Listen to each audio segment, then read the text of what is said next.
Você não pode vencer a guerra contra o mundo se você não puder vencer a guerra contra sua própria mente. Autodisciplina é o centro de todo sucesso material. 99% das pessoas não estão dispostas a fazer o que é necessário para tornar os seus sonhos realidade. Os militares da Marinha dizem: todo mundo quer ir para o céu, mas ninguém quer morrer. E é verdade. O epicentro da realização de qualquer sonho é a autodisciplina. Algo tão simples quanto comida. E comer não é apenas sobre o seu corpo, mas sim sobre sua mente. É controlar sua mente para ser capaz de tomar decisões que são do seu interesse.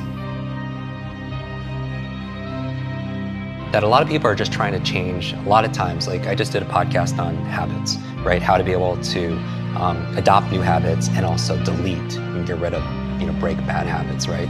And so a lot of people always want to usually make a change on behavior. They want to get themselves to work out. They want to get themselves to meditate. They want to get themselves to read more each day. They want to get themselves to X, right?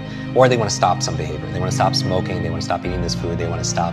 I always tell people, stop checking your phone the first hour of the day. You've heard this many times, right? You win the first hour of the day, you win the day, right? Todos os dias escolhemos coisas ruins. Isso não é bom para nós, certo? Então, se o mundo está te atacando, quer lutar com você e quer colocar você para baixo, então você vai se sabotar, você vai desistir. Então você vai se impedir de conseguir aquilo que você sonha.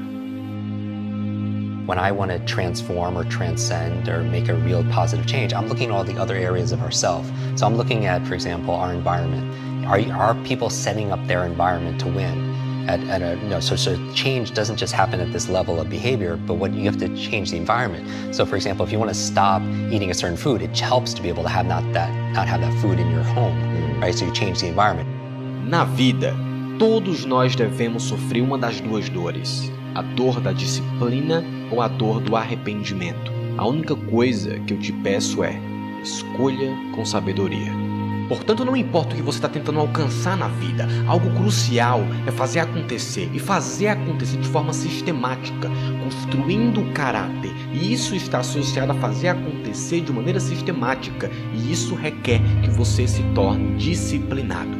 Se vivermos uma vida preguiçosa, indisciplinada e cedermos aos nossos sentimentos e agirmos impulsivamente, faremos péssimas escolhas hoje que lá na frente nós vamos nos arrepender. Então, não seria melhor se nós nos disciplinarmos agora? Assim, mais tarde, não teríamos que carregar o peso do arrependimento. I think a lot of people suffer from decision-making fatigue, right? And this is very strong research saying that you can only make a certain amount of good decisions a day. And after that is spent, you can't anymore. And that's really been fine-tuned in the medical field with surgeons and such in terms of seeing their, where they're making their errors and stuff with early on in the day or later in their days and stuff like that. But we all, as entrepreneurs or as employees and executives or as parents, we all can make a certain amount of decisions. And that's why, people like Mark Zuckerberg or Tony Hsieh, they wear the same t-shirts and sweatshirts all the time because they don't want to spend, use up one of their decisions thinking, oh, what am I going to wear today? Right? And so my goal is to streamline my life, put the routines, the first hour of the day and the last hour of the day, I really micromanage to the point where it's habitual. I don't even have to think about it. And then, because those are the times of the day where I can really have the most impact. Because later on, in the middle of the day, team members need this, there's firefighting this, a client needs that. But the first hour and the last hour, I really want to control. So all this really helped develop grit and resilience, in my body so I can have the ability to persevere. And also, I stand guard to my brain all the time, what goes in. I don't watch like a lot of the negative news and all the marketing. I really focus, I watch and I listen to your show and maybe a handful of little things I read each day because I need to keep it positive. I want hope and I'm looking for help. I'm looking for inspiration and also instruction.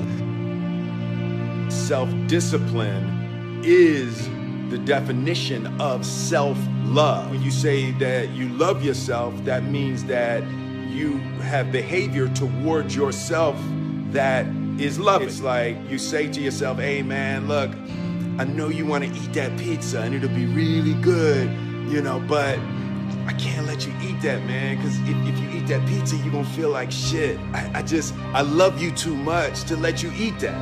And I think the word discipline has kind of gotten a bad name. We think about it in terms of punishment. I'm not talking about discipline in that way. I'm talking about discipline in the sense that you forego immediate pleasure for the exchange of long-term self-respect. Self-love is when you say to yourself, oh, man, look, I know you and that girl got a real connection.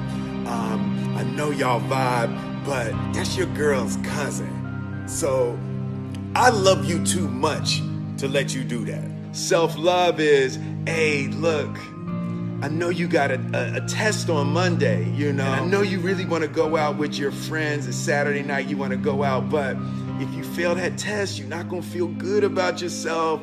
You know, I love you too much to let you go out tonight. Self-discipline is self-love. If you want to be happy, you have to love yourself, which means you have to discipline your behavior. The road to sustained happiness is through disciplining your behavior.